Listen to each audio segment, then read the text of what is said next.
That's one way of saying it. It was a pretty bad year overall. I didn't have the worst time, but it was a bad year, I think, overall. But this year, wrestling did suffer, but I also think it's been the best it has been in a while.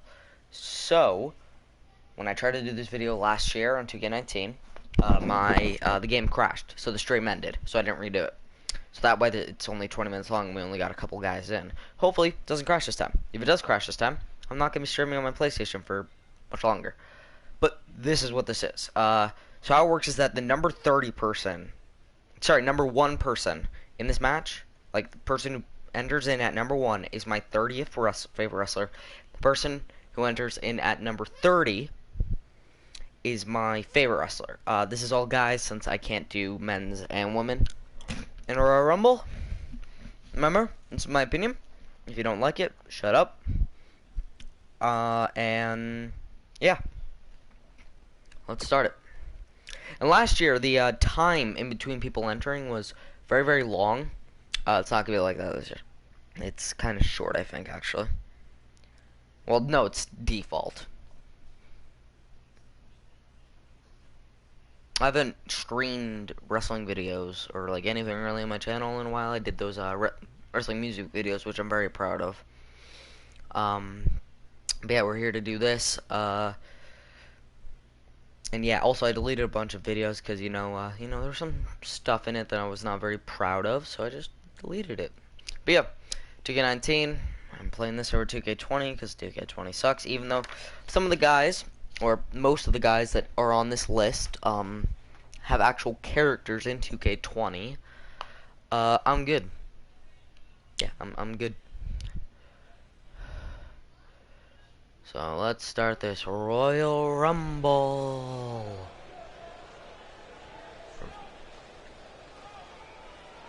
Oh, JoJo isn't talking because I turned off the commentators and the ring announcers because those suck.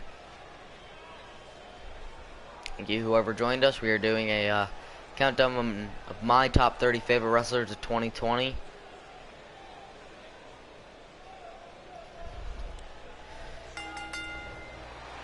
So my number 30 favorite wrestler was Sami Zayn, the real Intercontinental Champion, Sami Zayn. I've been a fan of Sami for a while now. I don't know, just a lot of things I've liked about him. He did really good. I really enjoyed him as Intercontinental Champion. He probably would have been higher up on the list if he was here for most of the year. When he disappeared for a while, that really was upsetting. I understand it wasn't his fault, but like, I don't know, and I love all the heel work he's done. He's really good as a heel, even though he can work as a face. He's doing very, very good as a heel right now, so I can't complain. He's been enjoyable, so that's why he's my number 30 favorite wrestler. Yeah.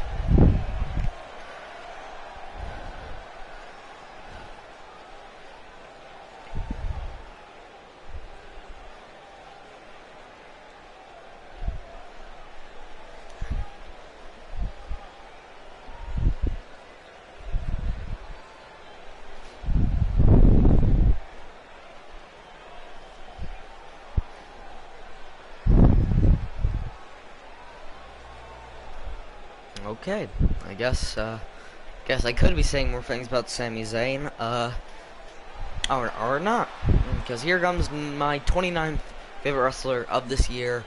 He had a rookie year like none other, Dominic Mysterio. He surprised everyone, like, when he took those candlestick shots from Rollins. I was very impressed. Like, those hurt. If you posted a photo of his body afterwards, that hurt. But then when he actually wrestled Rollins, he was a little sloppy, but he was still, for his first ever WWE match, that was really, really good. And he's gotten better, much, much better over time. He is worthy of being Rey Mysterio's son. But let's get this underway. Dominic Mysterio and Sami Zayn starting it off. Two SmackDown boys.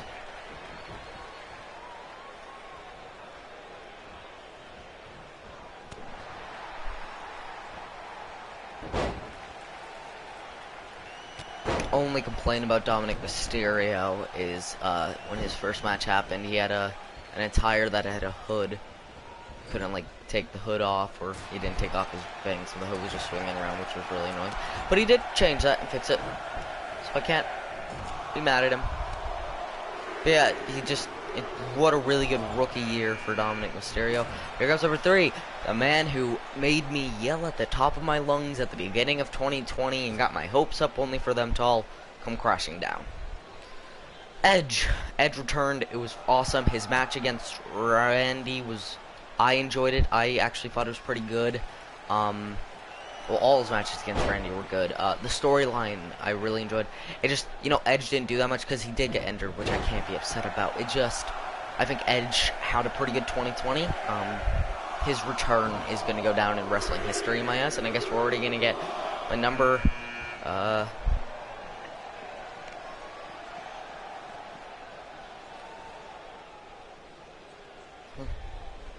That's weird. I thought it was someone else supposed to be in this position.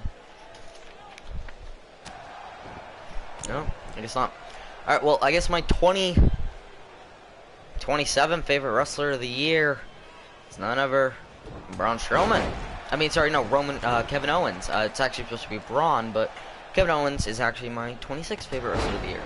He didn't do a huge amount. That rivalry against Rollins was dying thin, and then he had a pretty good match at Mania, I won't deny. He just didn't do a lot afterwards. That short rivalry with Aleister Black wasn't that good. But recently, his rivalry with Roman Reigns has been really good. I've really been enjoying that. But here comes my number 27 favorite wrestler, Braun Strowman. He had a pretty good year, all things concerned. He beat Goldberg. He won the championship way too early. He should have won it back in 2017. Or 2018. I wouldn't mind either of those. It's just when they finally put the title on him, no, I didn't care. I wasn't a fan anymore. He kind of was dying down for me. But he still had a pretty good year. Rivalry against Bray was decent. Rivalry against Sami Zayn was decent. He's put on some good matches, but I don't think he's been the best. Daniel Bryan, same thing for him. He had some good things, it just he wasn't here overall like that. He came into the year still with the rivalry with The Fiend, which ended, and then I don't think he really had anything, and then he started feuding with the Drew Gulak thing, which I really enjoyed. I thought him and Drew Gulak were a very, very good combo. Yeah, really good combo. I really like those two together.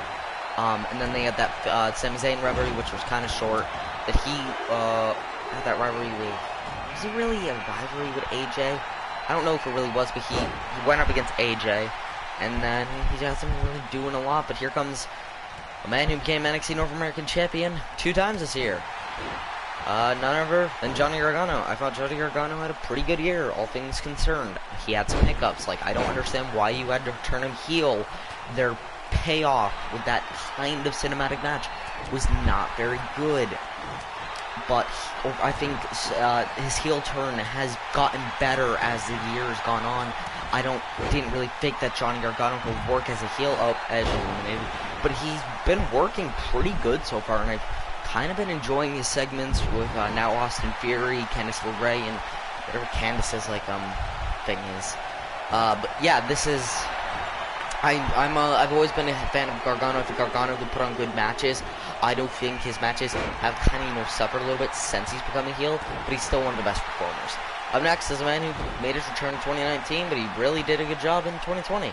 None other than John Morrison.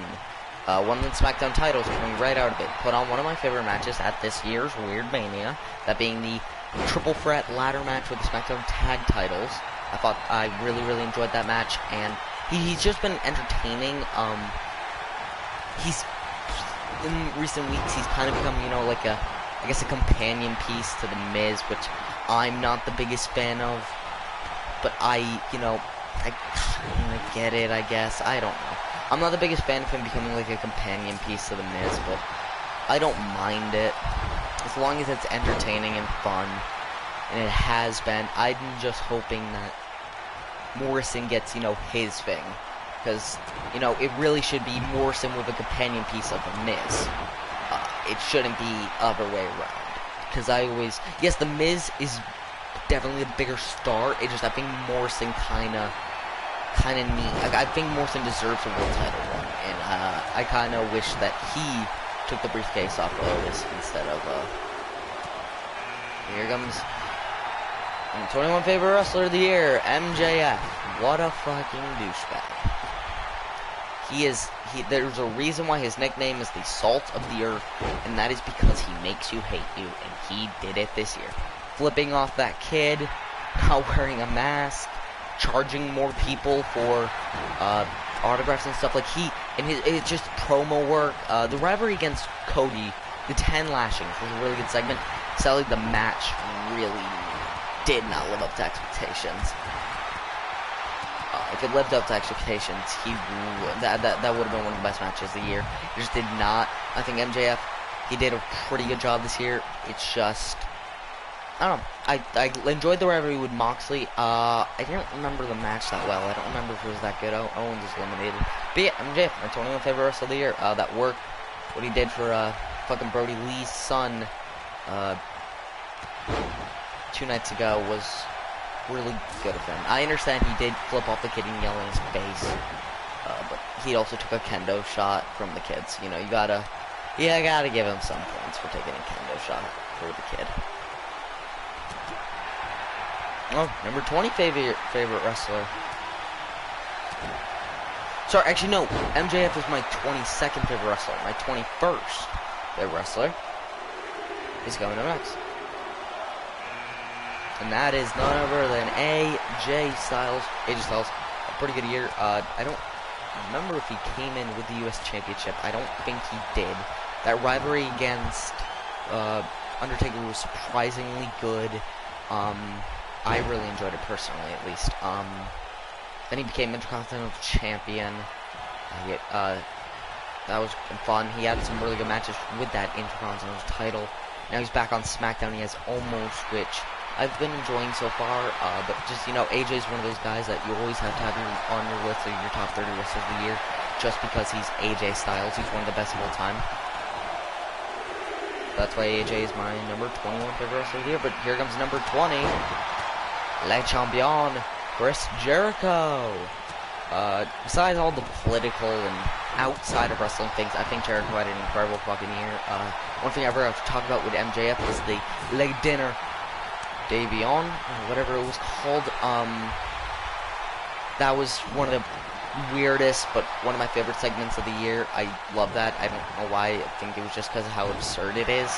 But, you know, it just Jericho had some really good matches, rivalries. That rivalry with Moxley started off the year. The rivalry with Orange Cassidy.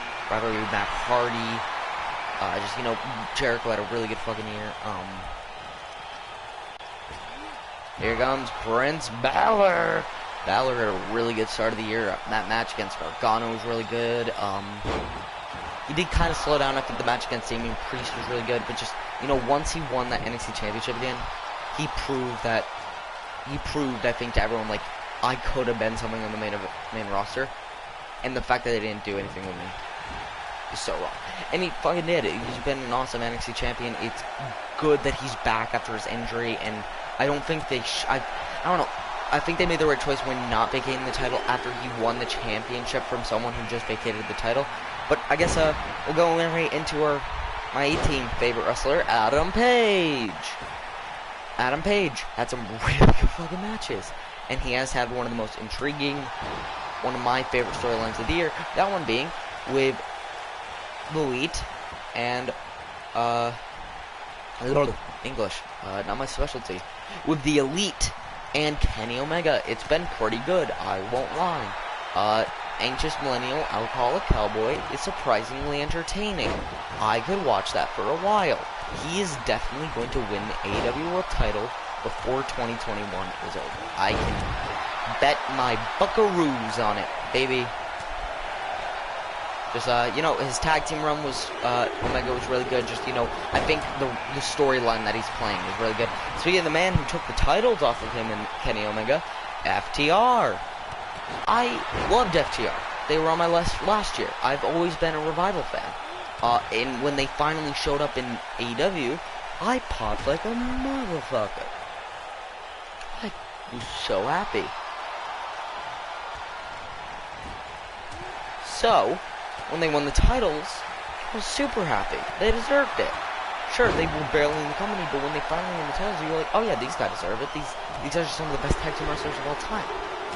And they've been putting on good matches. Here comes a man who has committed murder this year and got away with it. That man being Randy Orton. Randy Orton had a really good year. Started off with that rivalry with AJ, which I don't remember a lot of, so I don't remember if it was good or not. And then he had the rivalry with Edge, which was very, very entertaining. He definitely carried that storyline. Then he had the rivalry with Drew, which had some really good matches. He became champion again. Then he had the rivalry. Now he's currently in a rivalry with Bray Wyatt, which he created probably one of the most WTF wrestling moments of the year when he lit The Fiend on fire. I think Randy has had an incredible 2020. I don't think any other guy who's a veteran has really had a better one than Orton this year. Here comes a man who I like, but I also don't like. That being Cody Rhodes. Cody Rhodes had a pretty good year. The rivalry with MJF, besides for the match, was pretty good. I don't remember what he did afterwards. Oh, he had that rivalry with Lance Archer for the TNT title. And this TNT title run reminded me of the, John Cena's US title run in 2015 where he had the open challenge. It was just like that, but I thought it was more interesting about who was going to go against because it wasn't just AEW signed guys. It could have been anyone from different companies, which introduced a lot of new guys to the company. And then the rivalry with Brody Lee, he's very good at putting people over, so I gotta give him points for that. And he's been a pretty good TNT champion. But here comes the Street Profits. The Street Profits, I always was on, I think 2019 was when I started to a little bit, warm up to him a little bit more. But 2020 is the year that it was the year of the Street Profits in my eyes. They ran this year. Especially Montez Ford. I've always been a Montez Ford fan. I think Angelo Dawkins is very good as well. I've always preferred Montez Ford over Angelo Dawkins. No offense to Dawkins. But Montez had a hell of a year. The Street Profits had a hell of a year, except for that weird cinematic backstage brawl fight with the Viking Raiders. That was the only real hiccup. They had some really good tag matches, really good. They've just been entertaining as champions. And speaking of a person who's been very entertaining, that being Darby Allin. I'm Sting. So, Darby Allin, I'm a fan of him. I've been a fan for him for a while. He's had when he came back, his push was pretty good. He's just had good matches overall. He's definitely Sting 2.0, which I can now that Sting is actually in the company and you see him walking next to Sting, you can see the comparisons. Him winning the TNT title, he deserved it so much. He's one of those guys that really has built a name for himself just because he is Darby Allin. He isn't like one of the former WWE guys who are like worthy of being, the guy. So Darby Allin deserves it.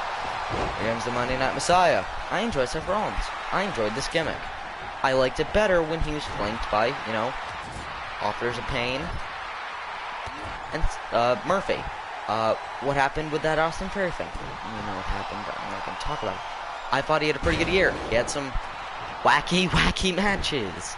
He did a really good job in his match against Dominic. What happened at Survivor Series was interesting. I'm curious where that's going to go. Congrats on being a father, by the way. But I just don't think I think Rollins' matches kind of suffered because of it, because him being a heel, he can't do a lot of the stuff that pops the fans. But here comes a man who became one of my favorites this year. He became actually my favorite after Survivor Series 2019, that being Keith Lee. Limitless Keith Lee. He put on one hell of a year.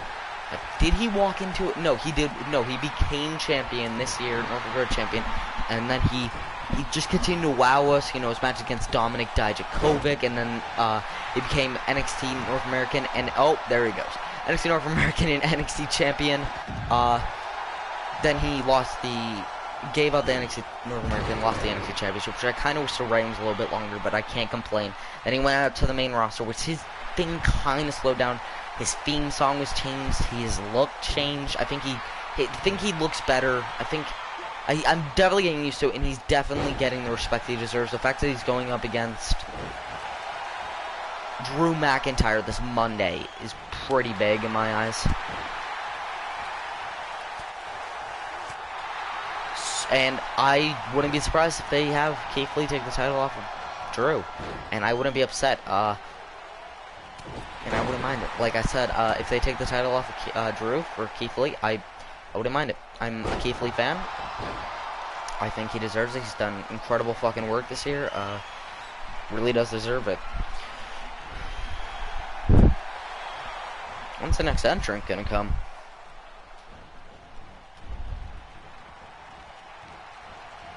Never. Oh, Hangman on Page eliminated. I don't think we are gonna get another entrant.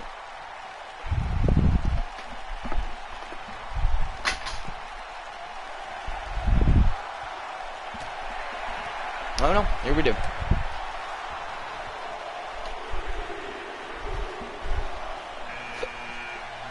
The System.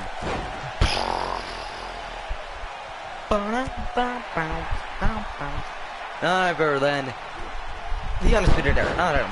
I think Adam Cole definitely had a hell of a year. NXT champion for almost all of it. He put on fucking awesome matches. War Game match against Keith Lee, matches against Matt Riddle, Fatal 4-Way Iron Man match. Undisputed Era this year was really good. They are all entertaining. I love the Undisputed Era. They're one of my favorite groups currently, and I dread the day that they get called up to the main roster, because when that day happens, I don't want to know what's going to happen to him. But here comes a guy who I had no idea who the hell was, and now he's become one of my favorite wrestlers of all time, that being none other than Eddie Kingston. I love Eddie Kingston right now. He is so entertaining. He's so good on the mic. He's pretty good in the ring as well. He's for being a veteran of the indie scene, and the fact that I never heard about him, when he finally showed up in AEW, I fell in love. And I think that's the power that AEW has, and he got eliminated. God damn it. But that's kind of one of the power that AEW does right now, is that they're taking people like me who watch wrestling, WWE for the most part, watch them in New Japan, and some indie scenes, like some Ring of Honor, some PWG, and then you introduce me to new guys who've been here forever that I never heard of. And I love Eddie Kingston now. But here comes Orange Cassidy. Orange Cassidy, what a breakout year for this kid. Like, came into the year, had a really fucking good match against Pac. He just continued with full steam. He does really good with Trent and Chuck. He had, like, just...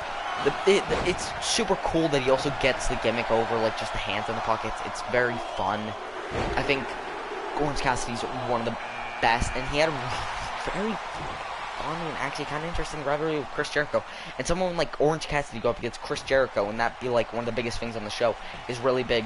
But here comes R.I.P. Brody Lee. I thought when Brody Lee debuted, I was like, oh, that's interesting. I thought it would be Matt Hardy, and then Matt Hardy debuted, and I was like, okay, 2W guys debuted on the sure, that's fine. And then I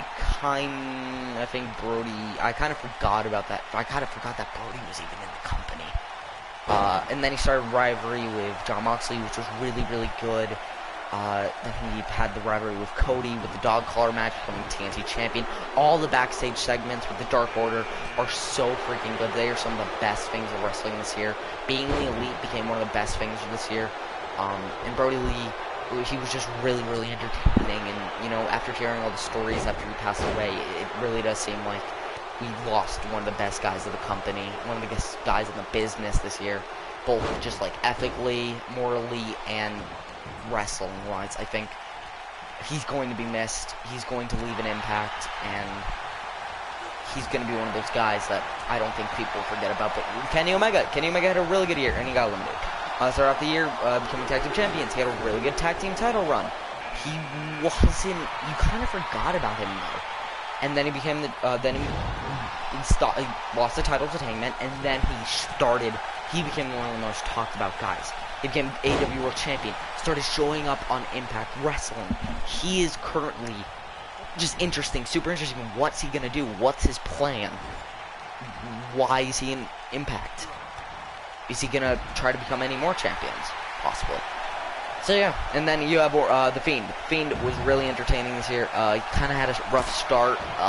No, he had a really good start, but then he had when he lost the title to Goldberg, that really sucked. But he did continue forwards. He didn't let that slow him down. He had a really good match against, well, I don't know if you can really call that a match against Cena at Mania. Then he had that rivalry with Braun, which was not bad in my eyes. I don't think it was bad. But then he became champion. He had that short rivalry with Braun and Roman. And now he's currently going up against none other than Randy Orton, which has been pretty entertaining. But let's talk about the guy who just entered, Roman Reigns. He had a pretty decent start to the year. I was still liking him. I didn't feel like they were shoving him down our throats. Roman was entertaining, and then when it was turned out that he refused to wrestle during COVID, I was like, oh yeah, good for you, man. I completely understand it. And when he finally came back, I didn't see it coming. It was super fucking shocking, and it was really cool. He wiped house, and he debuted this heel gimmick, which no one expected. No one expected a heel Roman Reigns. No one at all. And it's been very entertaining so far, so I can't complain about it. And then number 3 of our favorite wrestler of the year, Drew McIntyre. Drew McIntyre was. I've been rooting for Drew for a while. When he finally won, even if he didn't win that Rumble that year, and he just eliminated Lesnar, he still made himself a star. And then when he beat Lesnar, it was a really good moment. It was a really good match. He's just been delivering all year, wherever with Bobby Lashley, Seth Rollins, Randy Orton, and now he's currently up against Sheamus, Keith Lee, and Miz and Morrison. So yeah, I think Drew McIntyre did a really good job. But yeah, my favorite wrestler here is John Silver. But let's talk about Jon Moxley first. Jon Moxley, what a fucking year for this guy. Started off with the rivalry with Chris Jericho, where he became AEW World Champion, which he completely deserved. I didn't mind him taking the title off of Jericho. Moxley deserved it easily. Moxley has just put on really good matches. He's kept everything interesting. I think his moveset has changed, which for the better. Like, I love the Bulldog Choke now. I really enjoy Jon Moxley. Moxley just had a really good year. I don't know where he's going to go now that he lost the championship, but I'm happy for him. I'm hoping for him. But John Silver, who the hell was this guy? Where the fuck was he? And why was he never picked up by WWE and immediately pushed to this guy? Why not? Because this man is incredible. There's nothing else to say. He is funny, super charismatic, and also he's surprisingly very talented inside that wrestling ring. And I came to adore and love John Silver. Johnny Hungy! And honestly, I think John Silver is going to carry on the Brody Lee legacy now that Brody Lee has passed away. And I'm so happy for him. I've loved John Silver since he joined the Dark Order. He's been so fun to watch, and I'm happy. Congrats to, I guess, John Silver for being my favorite wrestler of the year. So yeah, that was my list. So let's just find out who's going to win this match. Will it be Jon Moxley, Brody Lee, or John Silver? I think it would be very poetically perfect if John Silver wins my favorite wrestlers of the year, since, he was my favorite wrestler of the year. So yeah, John Silver, my 2020 favorite wrestler of the year. What a year wrestling was. I know it wasn't the best year overall. Like, this year was shitty and shit and just bad. It was just bad overall. Oh, they're doing the animation. But I think wrestling really made some new stars. Some names that I was thinking about putting on the list were the Hurt Business. The Hurt Business, Matt Riddle, Shinsuke Nakamura, New Day, Miz, Taz. Yeah, Mom? Doing it now. And this match just hurry up and end.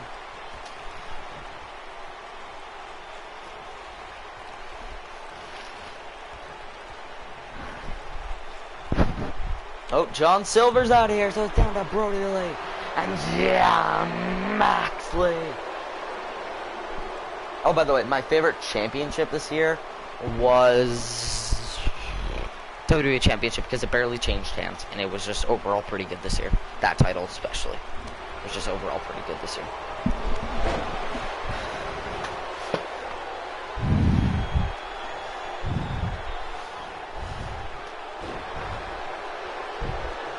Who's going to win? Will it be Jon Moxley or Brody Lee? I think it's me, Moxley. Yeah,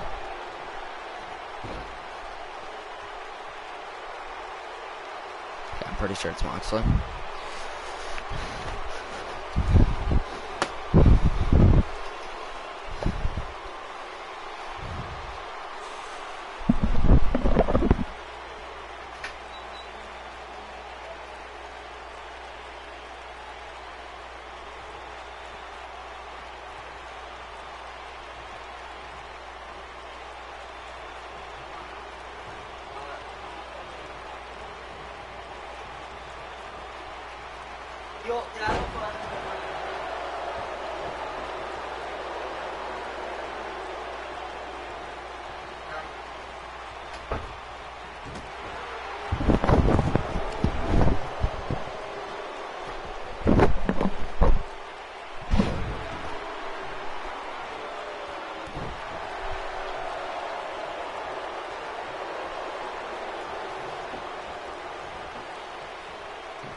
Brody Lee's the winner.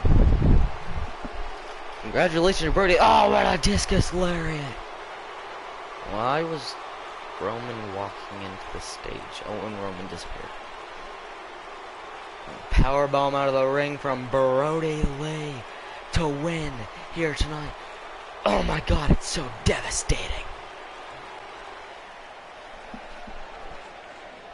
That's Brody Lee on the victory. But yeah, thank you for joining me for my favorite wrestlers of 2020. I hope your guys' 2021 will be a good year. I'm hoping mine will be, but maybe it'll be crap. Maybe it'll be worse than 20.